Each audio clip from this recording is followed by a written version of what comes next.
నమస్తే, welcome to doctor సలహా. ఈ రోజు మనం ప్రముఖ న్యూరో సర్జన్ గారి సలహాలను సూచనలను తెలుసుకుందాం. ప్రస్తుతం మనతో ఉన్నారు గత 20 సంవత్సరాల అనుభవంతో దేశ విదేశాలలో 10,000కు పైగా సర్జరీలు చేసి ప్రస్తుతం నెల్లూరు నగరంలో GVP brain and spine centre నందు వైద్య సేవలు అందిస్తున్న doctor G Venkateswara Prasanna MS MCh neuro senior consultant neuro surgeon గారు. ఈ రోజు మన డాక్టర్ సలహా కార్యక్రమంలో నడుము నొప్పి, మెడ నొప్పి ఎందుకు వస్తుంది, నడుము నొప్పి రావడానికి గల కారణాలు ఏమిటి, నడుము నొప్పి వస్తే ఖచ్చితంగా డాక్టర్ని కన్సల్ట్ అవ్వాలా, నడుము నొప్పికి సర్జరీ చేయించుకోవాలా, సర్జరీ చేయించుకున్న తర్వాత తీసుకోవాల్సిన జాగ్రత్తలు ఏమిటి అనే దాని గురించి డాక్టర్ గారిని అడిగి తెలుసుకుందాం వారి మాటల్లో. నమస్కారం అండి, నా పేరు G Venkateswara Prasanna, GVB brain and spine centre నుంచి మాట్లాడుతున్నాను. ఈరోజు మనము బ్యాక్ పెయిన్, నెక్ పెయిన్ గురించి చెప్పుకుందాం.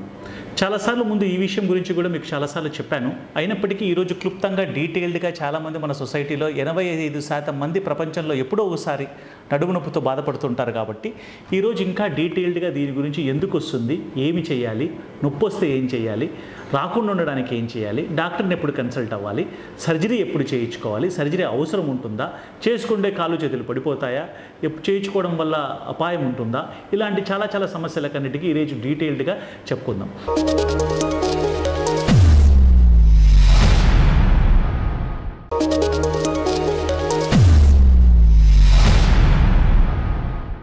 నమస్తే డాక్టర్ గారు, నడుము నొప్పి ఎందుకు వస్తుంది, నడుము నొప్పి రాకుండా ఉండటానికి ఏం చేయాలి? ఫస్ట్ ఆఫ్ ఆల్, నడుము నొప్పి ఎందుకు వస్తుంది? నడుము నొప్పి రావడానికి నడుములో ఉన్న మేజర్ రీజన్ మనం బరువు నిలబడి ఉన్నప్పుడు, ఇది మన స్పైన్ అంటామండి. ఫర్ ఎగ్జాంపుల్, నిలబడి ఉన్నప్పుడు మన బరువు అంతా ఇక్కడ బ్యాక్ మీద నిలబడుతుంది, ఇక్కడ నుంచి నా కాళ్ళల్లోకి ప్రవహిస్తుంది బరువు అంతా. సో సరిగ్గా బ్యాలెన్స్ లేకపోయినా, కండరాలు మనకు సరిగ్గా వీక్గా ఉన్నా, నిలబడి ఉన్నప్పుడు కొంతసేపు నిలబడిన తర్వాత బ్యాక్ పెయిన్ రావడం జరుగుతూ ఉంటుంది. అదే నక్కకి, కుక్కకి, కోతికి ఇవన్నీ 4 కాళ్ళ మీద నడుస్తాయి కాబట్టి వాళ్ళకి నడుము నొప్పి అంటూ ఉండదు. జనరల్గా మనం 4 కాళ్ళ మీద నుంచి 2 కాళ్ళ మీద నడవడం వల్ల మనకందరికీ బ్యాక్ పెయిన్ వస్తూ ఉంటుంది. అందుకని మనము 2 కాళ్ళ మీద నడిచడం వల్ల మనకు వచ్చిన ప్రాబ్లము బ్యాక్ పెయిన్. సో జనరల్గా బ్యాక్ పెయిన్ రాకుండా ఉండాలి ఏం చేయాలి అని అంటే, ఎక్సర్సైజెస్ బాగా చేసుకొని, ఎలా అయితే ఈ బోన్స్ కన్నిటికీ స్ట్రెంగ్త్, మనకు సిమెంట్ ఎలా అయితే గోడకి సిమెంటో, మనకన్నిటికీ మేజర్ స్ట్రెంగ్త్ మజిల్స్ కన్నా స్ట్రాంగ్గా ఉన్నాయనుకోండి, మీకు బ్యాక్ని అరిగిపోకుండా పట్టుకుంటాయి. ఇవన్నిటిని జాయింట్స్ ఉంటాయి, ఇవన్నీ స్పైన్ బోన్స్ అంటే మధ్యలో జాయింట్స్ అంటాం. ఈ జాయింట్స్ గాన మనకు వంగగలిగినప్పుడు ఫ్లెక్సిబిలిటీ మెయింటైన్ చేయడానికి ఈ డిస్క్స్ అన్నవి అరుగుతూ ఉంటాయి. డిస్క్ అరిగిపోయిందంట, డిస్క్ జరిగిపోయిందంట, డిస్క్ ప్రాబ్లం వస్తుందంట అని చెప్తూ ఉంటాం. సయాటికా అని కూడా అంటూ ఉంటాం. ఇది సయాటికా అన్నది బ్యాక్ పెయిన్, కాళ్ళలోకంతా నొప్పి వస్తుంటే దాన్ని సయాటికా పెయిన్ అంటాం. ఓన్లీ బ్యాక్ పెయిన్ ఉందంటే బ్యాక్ పెయిన్ మాత్రమే అంటాం, దాన్ని సయాటికా అనరండి. సో ఈ డిస్క్స్ మధ్యలో, బోన్స్ మధ్యలో కానీ డిస్క్లు జరిగిపోతున్నా, అరుగుదల ఉన్నా, ఇది ఫ్రెష్గా పుట్టిన ద్రాక్ష పండులాగా ఉంటుంది. మనం పుట్టినప్పుడు వయసు పెరిగే కొద్దీ ఎండిపోవడం వల్ల కిస్మిస్ గ్రేప్స్ లాగా తయారవుతాయి. సో లోపల ఉన్న నుజ్జు చినికి బయటికి వచ్చి నరం మీద వండి కూర్చుంటుంది. ఇట్లా జరిగిపోయి నరం మీద కూర్చున్నప్పుడు మనకు షూటింగ్ పెయిన్, షాక్ కొట్టినట్టు కాలంతా వస్తూ ఉంటుంది. సో ఎప్పుడైతే నడుము నొప్పి మాత్రమే ఉండి అది కాస్త పెరుగుతూ పోయి కాలంతా వచ్చి కాలంతా ఒకవైపు కాళ్ళకు వస్తూ ఉందంటే అప్పుడు ఖచ్చితంగా మీరు మీ డాక్టర్ని కలవాలి. ఓన్లీ నడుము నొప్పి ఉంటే డాక్టర్ని కలవాలా అని అంటే 3 వారాల కంటే ఎక్కువ ఉన్నప్పుడు, తగ్గని పరిస్థితులు, మీరు లోకల్గా షాప్లో దొరికిన మందులు వాడుకుంటున్నా కానీ తగ్గకుండా 3 వారాల కంటే ఎక్కువ ఉంటే డాక్టర్ని ఖచ్చితంగా మీరు కలవాల్సి ఉంటుంది.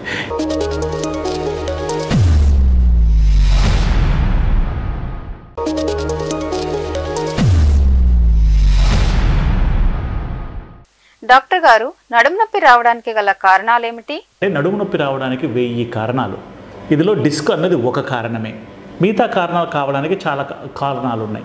ఏంటంటే ఇవి లేడీస్కి అయితే ఒవేరియన్ సిస్ అంటాము, పెల్విక్ ఇన్ఫ్లమేషన్ డిసీజెస్ అంటాము, కిడ్నీలో స్టోన్స్ ఉండొచ్చు, అపెండిసైటిస్ ఉండొచ్చు, ట్యూమర్స్ ఉండొచ్చు, బోన్ ఇన్ఫెక్షన్స్ ఉండొచ్చు. ఇవన్నీ ఎన్నో కారణాలు ఉంటాయి.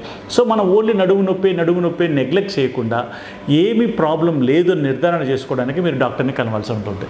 ఆ తర్వాత డాక్టర్ మిమ్మల్ని ఎవాల్యుయేట్ చేసి ఇక్కడ ఏమి ప్రాబ్లం లేదు, ఓన్లీ స్పైన్ అరుగుదల వల్ల మీకు మజిల్ వీక్నెస్ వల్ల మీకు బ్యాక్ పెయిన్ వస్తుంది అని తెలిసిందంటే, మీరు బ్యాక్ స్ట్రెంథనింగ్ ఎక్సర్సైజెస్ చేసుకొని, మీరు ఫిజియోథెరపిస్ట్ని కన్సల్ట్ ఎక్సర్సైజ్ చేసుకుంటే చాలా వరకు తగ్గుతుంది. సో ఓన్లీ బ్యాక్ పెయిన్ ఉంది, మరి బ్యాక్ పెయిన్ ఉన్నప్పుడు మనం డాక్టర్ని కలవాలా? నాకు నడుము నొప్పి మాత్రమే ఉంది, కాళ్ళలోకి ఏమీ లేదండి, నడుము నొప్పే ఉంది అంటే ఫస్ట్ ఆఫ్ ఆల్ ఏం చేస్తామంటే, మీరు ఎప్పుడూ ఉంటుందా నొప్పి, లేకపోతే పడుకున్నప్పుడు బాగుంటుంది, కూర్చున్నప్పుడు వస్తుందా? First pain. పడుకున్నప్పుడు నొప్పి బాగా అసలు లేదు, నొప్పి లేదు, పడుకుంటే బాగుంటుంది, కూర్చున్నప్పుడు ఒక 5-10 నిమిషాల తర్వాత నొప్పి స్టార్ట్ అవుతుందంటే that is classical pain. Because మీ నడుములో ఉన్న కండరాలు బలహీనత అయిపోయి, మీ మజిల్స్ అన్నీ వీక్ అయిపోయి మిమ్మల్ని పట్టుకోలేకపోతుంది. మీరు కూర్చున్న 5 నిమిషాల వరకు మీ బ్యాక్ మజిల్స్ పట్టుకోగలుగుతున్నాయి, ఆ తర్వాత పట్టుకోలేకపోతున్నాయి. పడుకో అని మిమ్మల్ని ఇబ్బంది పెడుతుంది. అందుకని మీరు పడుకోవాలా అనుకుంటారు, లేదా సపోర్ట్ అన్నా కావాలా, సీట్కి వెనకాల సపోర్ట్ అన్నా కావాలా అనిపిస్తూ ఉంటుంది. సో ఇప్పుడు ఈ 5 నిమిషాలు 10 నిమిషాలు ఉన్నది రాను మీరు ఎక్సర్సైజులు చేసుకోకుండా పోతుంటే అది 2 నిమిషాలకి, లేకపోతే అసలు కూర్చోలేకుండా పోవడం జరుగుతూ ఉంటుంది వయసుతో పాటు. సో ఈ ఎర్లీ స్టేజెస్లో మీరు ఒక 10 నిమిషాలు కూర్చోగలుగుతాను, ఆ తర్వాత కూర్చోలేని సపోర్ట్ కావాలన్న సిచ్యువేషన్లో ఉండి మీకు ఇంకెక్కడ ఏమి పడుకున్నప్పుడు రిలీఫ్ అవుతుంది అంటే most likely it is muscle pains. అప్పుడు ఏం చేస్తామంటే మీరు క్లాసికల్గా దీనికి ఎక్సర్సైజులు చేయాలి. ఇది ఒకవేళ కానీ నడుము నొప్పి వస్తుందని రెస్ట్ తీసుకోవాలి, లేయకుండా తుమ్మకుండా ఇంట్లో పడుకోవాలి అని మీరు అనుకున్నారంటే మీ పెయిన్ ఇంకా వర్సన అవుతుంది కానీ బాగవ్వదు. సో అలాంటప్పుడు బ్యాక్ స్ట్రెంథనింగ్ ఎక్సర్సైజెస్ చాలా అవసరం. ఈ బ్యాక్ స్ట్రెంథనింగ్ ఎక్సర్సైజెస్ అన్నవి మీరు ఫిజియోథెరపిస్ట్ని కన్సల్ట్ అన్నా చేసుకొని నేర్చుకోవచ్చు, లేకపోతే యూట్యూబ్లో చూసి కూడా నేర్చుకోవచ్చు. అన్నిటికంటే సింపుల్, మీ సూర్య నమస్కారాలు, పొద్దున యోగా, ఆసనాలు ఇలాంటివి వేసుకున్నారంటే బాగా స్ట్రెంత్ అవుతుంది. సో చాలాసార్లు ఏం చేస్తారంటే పేషెంట్స్ ఇలా చెప్పంగానే చాలాసార్లు పద్ధతిగా ఫాలో అప్ అవుతారు, 2 నెలలు చేస్తారు, నొప్పులు తగ్గిపోతాయి. భలే అని మానేశారంటే మాత్రం మళ్ళీ ఎక్కువ వస్తుంది. ఎన్ని రోజులు చేయాలా అని అడుగుతారు. ఆహారం తినడం మానేసిన రోజు వరకు అని మేము చెప్తుంటాం. సో ఆకలిలాగా తిన్నప్పుడు ఆకలి తగ్గుతుంది, మళ్ళీ ఆకలి అవుతుంది అన్నట్టు ఈ ఎక్సర్సైజ్ చేసుకునేంత వరకు మీ నొప్పులు రాకుండా ఉంటాయి. ఆపేశారా నడుము నొప్పి వస్తుంది. సో కొన్నిసార్లు డాక్టర్ గారు మీకు చెప్తూ ఉంటారు, అస్సలు లేయకుండా తుమ్మదకుండా లేయకుండా పడుకోమని చెప్పారు, ఏ మాత్రం ఎక్సర్సైజ్ వద్దు, బాత్రూమ్ కూడా లేయకుండా పడుకోమన్నారు. అది ఎప్పుడు? ఇక్కడైతే మీరు ఎక్సర్సైజులు చేయమంటున్నారు అగ్రెసివ్గా, అప్పుడైతే కంప్లీట్ బెడ్ రెస్ట్ అంటున్నారు. ఎప్పుడు ఏది చేయాలి అని తెలియాలని మీకు కన్ఫ్యూజన్ రావచ్చు. చాలాసార్లు ఏమవుతుందంటే సడన్గా పట్టేస్తుంది నడుము నొప్పి. బాగా పని చేసుకుంటుంటాం, యాక్టివ్గా ఉంటాం, పొలాలకు వెళ్తుంటాం, ఆడుతుంటాం, స్పోర్ట్ ఆడుతుంటాం, ఏదో ఒకటి చేస్తుంటాం, షటిల్ ఆడుతుంటాం, సడన్గా పట్టేస్తుంది నడుము. ఆ సిచ్యువేషన్లో సివియర్ పెయిన్ వచ్చినప్పుడు కంప్లీట్ బెడ్ రెస్ట్ చెప్తాం. ఈ కంప్లీట్ బెడ్ రెస్ట్తో మీకు బాగా రిలీఫ్ వస్తుంది. సో ఈ కంప్లీట్ బెడ్ రెస్ట్ తీసుకున్నామంటే బ్యాక్ పెయిన్ తగ్గిపోయి చిరిగినదంతా కొంచెం మజిల్ స్పాజంలోకి వెళ్తుంది. అలాంటప్పుడు ఒక 1 వీక్ కన్నా కంప్లీట్గా రెస్ట్ తీసుకున్నామంటే తగ్గిపోతుంది. అప్పుడు ఆ పెయిన్ వచ్చినప్పుడు తిరగలేము, కూర్చోలేము, నొప్పి విపరీతంగా ఉంటుంది.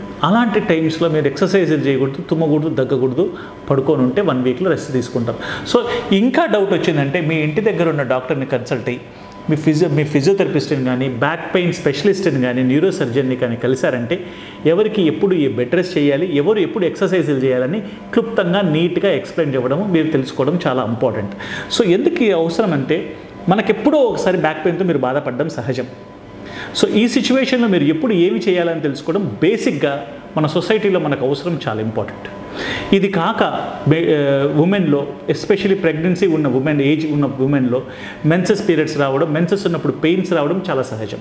సో ఈ పెయిన్స్ అన్నిటికీ కూడా బ్యాక్ పెయిన్ వస్తూ ఉంటుంది. ఆల్రెడీ ఎగ్జిస్టింగ్ బ్యాక్ పెయిన్స్కి ఈ పెయిన్ ఎగ్జిస్ట్ అయినప్పుడు పీరియడ్ టైంలో నొప్పి ఎక్కువ వస్తుంది. దానివల్ల మనకేం పెద్ద ప్రమాదం ఉండదు. పేషెంట్స్ చాలా వరకు వాళ్ళే చెప్తుంటారు, దానికి దీనికి లింక్ లేదు. సో అది జనరల్గా పెయిన్ కిల్లర్ వేసుకుంటే తగ్గిపోతుంది. You can get on with your life. దానికి దీనికి బ్యాక్ పెయిన్ కిందకి సహజంగా దాన్ని ఇంక్లూడ్ చేయం. నెక్స్ట్ మోస్ట్ ఇంపార్టెంట్ కారణం ఏంటంటే డిస్క్ పెయిన్. ఈ డిస్క్ పెయిన్ ఎప్పుడు వస్తుంది, ఎందుకు వస్తుంది? మనం చెప్పినట్టు సడన్గా బరువు ఎత్తినప్పుడు, సడన్గా ఎక్సర్సైజ్ చేసినప్పుడు, సడన్గా ఏదైనప్పుడు సివియర్ పెయిన్ వస్తుంది. అది 1 వీక్ వరకు రెస్ట్ తీసుకున్నా, నొప్పి తగ్గకుండా విపరీతంగా ఉన్నా, కాలంతా షాక్ కొడుతూ ఉన్నట్టుండి, కాలంతా మొద్దు బారిపోయి, కాలు చెప్పు ఎక్కడ పెడుతున్నామో తెలియకపోతున్నా, సివియర్ అన్బేరబుల్ పెయిన్ ఉన్నప్పుడు you should go for a surgery. డాక్టర్ని కన్సల్ట్ అవ్వాలి, ఎంఆర్ఐ చేయించుకోవాలి. ఎంఆర్ఐలో డిస్క్ ఎంత బయటకు వచ్చింది, మైల్డ్ డిస్క్ ఉందనుకోండి, then you don't have to go for a surgery. Rest తీసుకొని ఇంకా ట్రై చేయొచ్చు. ఈ రోజుల్లో కొత్తగా ట్రాన్స్ఫరామినల్ డిస్క్ పెయిన్స్ ఇంజెక్షన్స్ ఇస్తున్నాం. సో ఐడెంటిఫై చేసి ఏ డిస్క్ టేర్ అయ్యిందని సర్జరీ అవసరం లేకుండా అక్కడికి వెళ్ళి ఇంజెక్షన్ ఇవ్వడం వల్ల బాగా రిలీఫ్ వచ్చే ఛాన్సెస్ ఉన్నాయి. సో ఈ రోజుల్లో ఆ ప్రొసీజర్ చేసుకోవడం వల్ల కూడా మీకు పెయిన్ రిలీఫ్ వచ్చే ఛాన్సెస్ చాలా ఎక్కువ. This is called transforaminal injection ఇస్తుంటాం, స్టెరాయిడ్ అంటాం. బాగా రిలీఫ్ ఉంటుంది. అక్యూట్ టేర్ ఉండి కొద్దిగా డిస్క్ బయటకు ఉంటే, ఎక్కువగా డిస్క్ బయటకు వచ్చేసింది అనుకోండి నుజ్జు, అప్పుడు ఆ పెయిన్ కిల్లర్ దానితో ఆగవు, అప్పుడు సర్జరీ చేయాల్సి వస్తుంది. సర్జరీ కూడా 2 విధాలుగా చేస్తాం. Open surgery, closed surgery. Minimal invasive surgery అంటారు, ఎండోస్కోపిక్ సర్జరీ అంటాం. కోత కోసి చేసిన సర్జరీస్లో ఎక్కువగా ప్రాబ్లం ఉందనుకోండి, ఎక్కువ లెవెల్స్లో ఉందనుకోండి, సమ్టైమ్స్ వీడు ఓపెన్ సర్జరీ, బోన్ కూడా ఎక్కువ గ్రోత్ అయిపోయి స్పాండిలోసిస్ ఎక్కువ ఉండి ఇబ్బంది పెడుతూ ఉందనుకోండి, అప్పుడు వీ డూ దట్. అలా కాకుండా జస్ట్ టేర్ ఉంది, డిస్క్ మాత్రమే ఉంది, బోన్స్కి ఏం ప్రాబ్లం లేదనుకున్నప్పుడు ఎండోస్కోపీ డిస్కెక్టమీ సర్జరీ చేస్తాం. ఈ ఎండోస్కోపీ సర్జరీ చేయడం వల్ల అడ్వాంటేజ్ ఏదంటే పేషెంట్ ఒక్క రోజులో ఇంటి నుంచి వెళ్ళిపోతారు, ప్రాబ్లమ్స్ ఉండవు, ఇన్ఫెక్షన్ ఛాన్సెస్ తక్కువ, స్పైనల్ కాంప్లికేషన్స్ తక్కువ, ఇవన్నీ తక్కువ ఉంటాయి. సో ఏ పేషెంట్కి డిస్కెక్టమీ చేయగలం ఓపెన్ సర్జరీ, ఏ పేషెంట్కి ఎండోస్కోపీ స్పైన్ సర్జరీ చేయగలం, ఏ పేషెంట్కి ఇది కాక నెక్స్ట్ వచ్చేసి ఫిక్సేషన్ చేస్తాం, రాడ్స్ అండ్ స్క్రూస్ వేసి బిగిస్తాం. అందరికీ రాడ్స్ స్క్రూస్ అవసరం లేదండి. చాలాసార్లు మేము రాడ్స్ అండ్ స్క్రూస్ ఓవర్ట్గా వేస్తూ ఉంటాం మార్కెట్లో. కానీ కొంతమంది పేషెంట్స్కి బోన్స్ బాగా వీక్ ఉండి ఒకదాని మీద ఒకటి రుద్దుకుంటూ ఉన్నాయనుకోండి, ఎక్స్రేలో కనపడుతుంది. అలాంటప్పుడు మేము ఎముకలు కదలకుండా ఉండడానికి డిస్క్తో పాటు తీసేసి ఫిక్సేషన్ చేస్తాం. సో మళ్ళీ డిస్క్ వచ్చే ఛాన్సెస్ తగ్గుతూ ఉంటాయి. ఇలా చేయడం వల్ల అది మీ డాక్టర్ని కన్సల్ట్ అయినప్పుడు మీకు ఏ విధంగా చేసుకోవాలి, చేసుకుంటే ఎలా బాగుంటుంది అనేది మీకు సహజంగా అర్థమవుతూ ఉంటుంది. ఇది కాకుండా చాలాసార్లు సర్జరీస్ చేస్తే కాలు పడిపోవడం, బలహీనత రావడం, ఇలా పడిపోవడం అడుగుతుంటాయి. ఇది జరగదు అని మేము చెప్పము, కానీ చాలా తక్కువ ఇన్సిడెంట్స్ 1 to 2% ఉంటుంది, 1000లో ఒక 10 మందికి జరగచ్చు.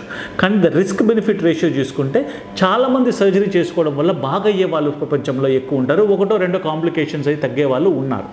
సో ఓవరాల్ మనం ప్రతి పనికిలోనూ లాభం నష్టం ఉంటుంది, ఇది కూడా అలాగే అనమాట. సో సర్జరీ చేయించుకోకుండా మందులతో తగ్గుతూ ఉంటే మేము సర్జరీ చేయించుకోవద్దనే చెప్తాం. సర్జరీ తగ్గకుండా బాగా ఇబ్బంది పడుతూ ఉండి తుమ్మలేక దగ్గలేక కంటిన్యూస్గా పెయిన్ వస్తూ ఉంది, ఏవి చేయలేకపోతున్నాం, మెంటలీ డిబిలియేటెడ్ అవుతున్నాం, రిటార్డ్ అవుతున్నారు అనుకున్నప్పుడు సర్జరీ చేయించుకోవచ్చు. సో సర్జరీలో ఫిక్సేషన్ చేస్తాం, రాడ్స్ అండ్ స్క్రూస్ బిగిస్తాము, ఇంకా ఇప్పుడు endoscopy discectomy, stitchless spine surgery చేస్తున్నాం. మన దగ్గర జీవీపీ బ్రెయిన్ అండ్ స్పైన్ సెంటర్లో చాలా ఎక్కువగా చేస్తున్నాం. 1 డేలో డిశ్చార్జ్ అయిపోతారు. సో చేసుకొని బాగా రికవరీ అవుతుంది.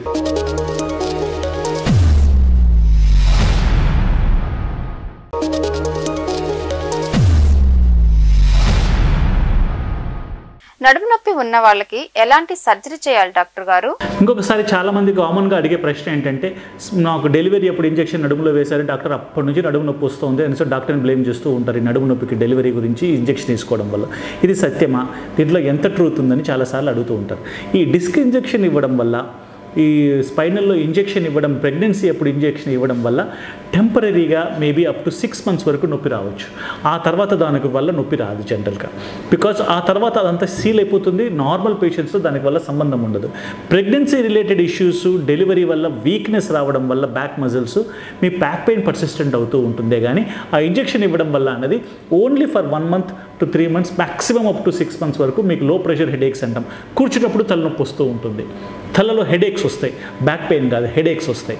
సో బ్యాక్ పెయిన్ దానివల్ల రావడం చాలా దానివల్ల ఇట్స్ మోర్ ఆఫ్ ఏ అనుకుంటాం కానీ it is not truth in it. Next ఇంకొక కామనెస్ట్ కాజ్ ఏంటంటే బ్యాక్ పెయిన్ పర్సిస్టెంట్గా ఎప్పుడూ ఉంటుంది, పొద్దున సాయంత్రం అనుకోకుండా ఉంటుంది.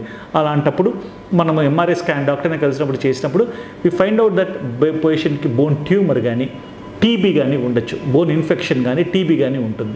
ఈ బోన్ ఇన్ఫెక్షన్ టీబీ ఉన్నప్పుడు ఇంజెక్షన్స్ మనం టీబీ పేషెంట్స్ ఉన్నారు. Bone TB is a very common problem నడుము నొప్పులకి.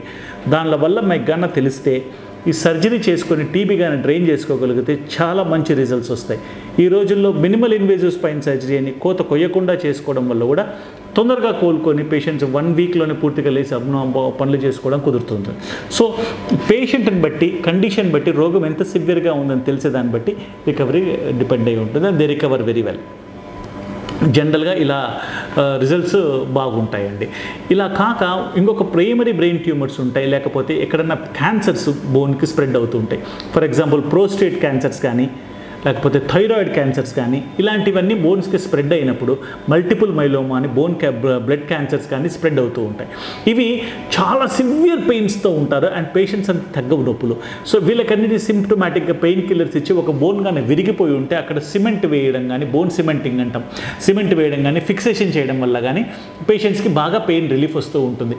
సో ఇవన్నీ క్రానిక్గా పెయిన్స్ ఉండి సివియర్ అన్బేరబుల్ పెయిన్స్ ఉన్నప్పుడు డాక్టర్స్ని కన్సల్ట్ అయ్యి వాళ్ళు ఎవాల్యుయేషన్ చేసిన తర్వాత ఏమి చేసుకుంటే పేషెంట్కి బాగుంటుంది తెలియడం, ఆ ప్రకారంగా ఫాలో అవ్వడం చాలా ఇంపార్టెంట్. సో సర్జరీ చేసుకుంటే చాలామంది అడిగేది ఏంటంటే పూర్తిగా పెయిన్స్ పోతాయా అని. మనం ఎక్స్పెక్టేషన్ ఏముంటుందంటే జనరల్గా పేషెంట్స్ మనం ఏదైనా ప్రాబ్లంతో డాక్టర్ దగ్గరికి వెళ్ళినప్పుడు మీరు కానీ నేను కానీ ఎవరైనా కానీ ఫర్ ఎగ్జాంపుల్ వెళ్తే మనం పూర్తిగా నార్మల్ అయిపోవాలా, మనం ఎప్పుడులాగా నార్మల్గా పనులు చేసుకోవాలనేది సహజంగా కోరుకుంటాం. కానీ ఈ problems back pains, neck pains ఎలా ఉంటాయంటే అండి అంత 100% రిపేర్ 100% రావండి.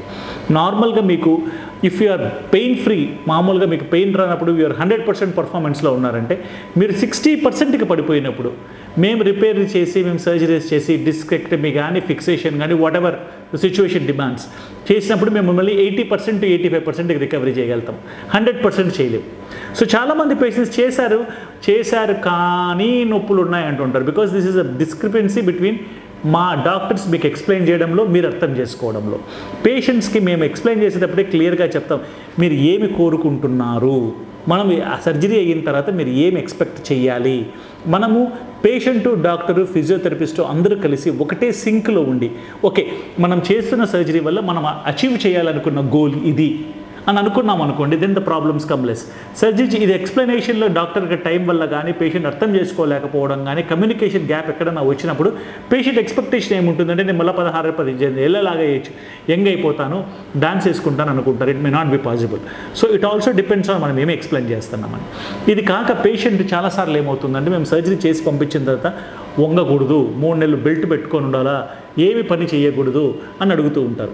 ఇది సత్యమా అని అడుగుతారు. చాలామంది చాలా స్కూల్స్గా దీన్ని ప్రవహిస్తుంటారంటే కొంతమంది అగ్రెసివ్ ఎక్సర్సైజెస్ చెప్తాం, కొంతమంది చెప్పరు. పేషెంట్ కండిషన్ బట్టి మేము సిచ్యువేషన్ మారుతూ ఉంటుంది. ఫర్ ఎగ్జాంపుల్ పేషెంట్స్ కన్నా యాక్టివ్గా ఉండి స్ట్రాంగ్గా ఉన్నారంటే మేము అర్లీ మొబిలైజేషన్ చెప్తాం. 1 వీక్లో వాళ్ళని అన్ని పనులకు వెళ్ళమంటాము, వంగమంటాము, లెయ్యమంటాము. ఇంట్లో ఉన్న పనులు ఫర్ ఎగ్జాంపుల్ కసుగొట్టుకోవడం కానీ పొలంకి వెళ్ళి పనులు చేసుకోవడం కానీ చేయమంటాం. లార్జ్ హెవీ వెయిట్స్ 20-30 కేజీలు బరువులు ఎత్తకుండా మిగతా పరువులన్నీ చేసుకుంటూ వంట పనులు కానీ కసుగొట్టడం కానీ ఇంట్లో బట్టలు ఉతుకోవడం కానీ what ever house hold works అన్నీ చేయమంటాం. అండ్ బెల్ట్ అడ్వైస్ చేయం. బెల్ట్ అడ్వైస్ చేయకుండా ఈ ఎక్సర్సైజెస్ చేసుకోవడం వల్ల మజిల్స్ బాగా స్ట్రాంగ్ అవుతాయి. మీ బ్యాక్ మజిల్స్ స్ట్రాంగ్ అయ్యాయంటే మీకు ముందు ఇంకో డిస్క్ అరిగిపోవడం కానీ ఇంకో డిస్క్ మీద ఒత్తిడి పడి అది డ్యామేజ్ అవ్వడం కానీ జరగదు.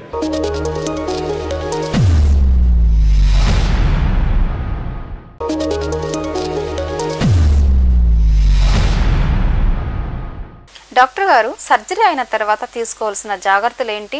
అర్లీగా మీరు మొబిలైజ్ చేసి ఎంత అర్లీగా మీరు ఎక్సర్సైజెస్ చేసుకుంటే మీకు మిగతా బోన్స్ జాయింట్స్ పాడవకుండా కాపాడుతూ ఉంటాయి. సో మీ పక్కింటోళ్ళు చెప్పారు, పైంటోళ్ళు చెప్పారు అని చెప్పేసి చాలాసార్లు పేషెంట్స్ చెప్పి పంపించిన తర్వాత కూడా చాలామంది ఎక్సర్సైజులు చేయకుండా బెల్ట్ పెట్టుకొని పడుకోని 3 నెలలు ఉంటారు.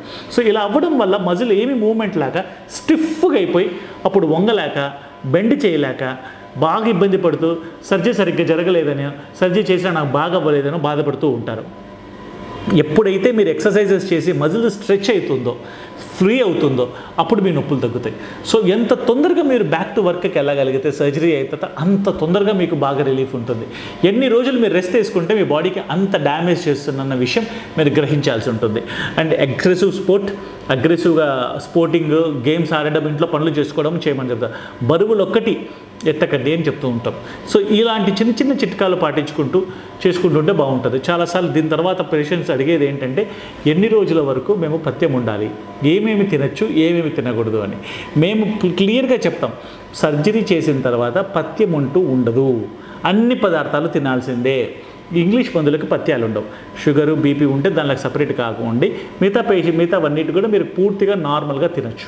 సో ఉప్పు, పప్పు, ఫిష్, చికెను, మటను అన్ని విధాలు కూడా నార్మల్గా తినేసేసి you can be a happy life. And exercises బాగా చేసుకోవాలి. బరువులు ఎత్తకుండా ఫిజికల్ మూమెంట్స్ చేసుకున్నారంటే మొబిలిటీ, ఎస్పెషల్లీ సూర్య నమస్కారాలు ఇలాంటివి చేసుకున్నారంటే మీ మొబిలిటీ పెరిగిందంటే మీ నడుము నొప్పి రాకుండా ఆగుతుందండి. ఎందుకు నొప్పి వస్తుంది, ఈ కారణాలు తెలుసుకోవడం చాలా అవసరం. ఒకదానికి కారణం ఉండి ఇంకో విధంగా అవసరం లేకుండా పొరపాటున ఇంకో విధానికి సర్జరీ చేసినా నొప్పి తగ్గదు. సో చాలాసార్లు మనం చేసిన పేషెంట్స్ చాలాసార్లు సర్జరీ చేసుకున్నాం బాగా అవ్వలేదు అంటుంటారు. ఎందుకంటే నొప్పి రావడానికి డిస్క్తో పాటు మిగతా కారణాలు కూడా ఉండొచ్చు, అవి ఓవర్లుక్ అయి ఉండొచ్చు. నంబర్ 1. నంబర్ 2, అది కాకపోయి ఉండొచ్చు. మనం అసెస్మెంట్లో పొరపాటు చేయి పేషెంట్ కానీ డాక్టర్ కానీ సర్జరీ చేయించుకోవడం వల్ల నొప్పులు తగ్గకుండా పోతూ ఉండొచ్చు. సో మోస్ట్ ఇంపార్టెంట్లీ ఏంటంటే స్పైన్ సర్జరీస్లో సర్జరీ ఎవరికి చేయాలి, సర్జరీ ఎవరికి చేయకూడదు అనేది తెలుసుకోవడం చాలా చాలా చాలా ఇంపార్టెంట్. అండ్ సర్జరీ చేసేటప్పుడు ఏ సర్జరీ చేయాలి అని తెలిసిందంటే కరెక్ట్ సర్జరీ కరెక్ట్ పేషెంట్కి కరెక్ట్ ఇండికేషన్తో చేసామంటే చాలా మంచి రిజల్ట్స్తో పూర్తిగా నార్మల్ అయిపోయే ఛాన్సెస్ ఉంటాయి. సో మోస్ట్ ఇంపార్టెంట్లీ సర్జరీ ఎప్పుడు చేయాలి, ఏ లెవెల్లో చేయాలి అని మన క్లారిటీగా ఉంటే పేషెంట్స్ రికవరీ బాగుంటుందండి. ఇంకా మీకు ఎవరికైనా మీ బంధువుల్లో కానీ డౌట్స్ ఉన్నా, మీకు ఏమైనా ఈ ప్రాబ్లమ్స్తో సఫర్ అవుతూ ఉండి మీకు ఏమైనా ప్రాబ్లమ్స్ ఉన్నాయన్నా మీరు వచ్చి నా జీవీపీ బ్రెయిన్ అండ్ స్పైన్ సెంటర్లో any day you can contact me. Thank you.